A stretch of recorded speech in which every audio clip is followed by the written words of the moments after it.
فاطمة الزهراء من النساء المغربيات الكفيفات. كل ما في الامر هو انه هاد الشريحه الكفيفه هاد العام ما عرفتش القناه الرسميه الوطنيه مالها معاها، واكبر حاجه اللي مستنا وضرتنا في خاطرنا حنا الشريحه ديال ذوي الاحتياجات الخاصه ولا سيما الكفيف، وعلى وجه الاخص ثم الاخص اللي هي المراه الكفيفه. في احدى حلقات ديال احدى السلسلات الكوميديه اللي كتبت على القناه الرسميه، احدى القنوات الرسميه، أسيء فيها المرأة الكفيفة بنعوت لا يقبلها الشخص على نفسه. وهذا السيد اللي هو مدعو طاليس عنده سابقة مع المرأة، واليوم كيهين المرأة الكفيفة ومسنا. أنا كامرأة كفيفة كنحس بأنني تهانيت وتحقرت في الجوهر ديالي وفي النفسية ديالي. كوني كشخصية مغربية أو كمواطن مغربي كيأدي الفواتير فيها تيفيا وفيها الاتصال السمعي البصري ومقتنية جهاز باش أنني نرفه به على نفسي وبالتالي نتحقر، هذا شيء لا يقبل. وباسمي وباسم الكفيفات بالخصوص والمكفوفين على وجه الأعم، نحن ماضون في نضال حتى إزاحة هذيك الصورة النمطية. ننتظر من الفنان يعطينا القيمة الأدبية ويعطينا رسالة هادفة توعي المجتمع، بينما نرى العكس. هذا التنميط وهذا التحقير لازال قائم، ورغم أننا نحن الآن دابا في 2023.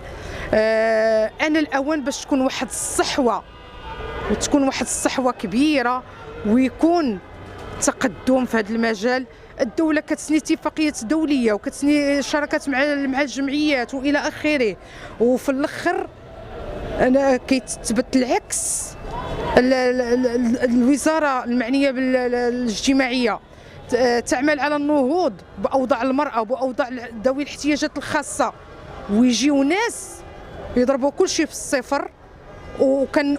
وكنحمل المسؤولية كلها للقناة الرسمية الوطنية، وكنحملها الهاكا، وكنحملها الكل من عنده يد من بعيد او من قريب، سواء كانت وزارة الثقافة او غيرها، اللي باقيين كيخليو بحال هاد الصور تعطى على الناس اللي اليوم مشاو بعيد، ربوا اجيال كيقري وكيعملوا برزوا كفاءات كبيره، وباقيين كنشوفوا فيهم هذيك الصوره الدونيه والنمطيه. هذا شيء لا يقبل ونرفضه، ونحن ماضون، واقولها واكررها للمره الالف، ان ماضون في الانزال وفي المناهضه وفي النضال وفي الاستنكار بشده وبقوه، وان لعازمون على رفع دعوى والشكايه ضد كل من سولت له نفسه المساس بالمرأة الكفيفة أو الكفيف بصفة عامة. أكيد أستاذة، شنو النقطة اللي أفضت الكأس، يعني النقطة اللي أفضت الكأس في هذا الموضوع هذا، يعني خصوصا ديك الحلقة اللي قلتي لي أنت؟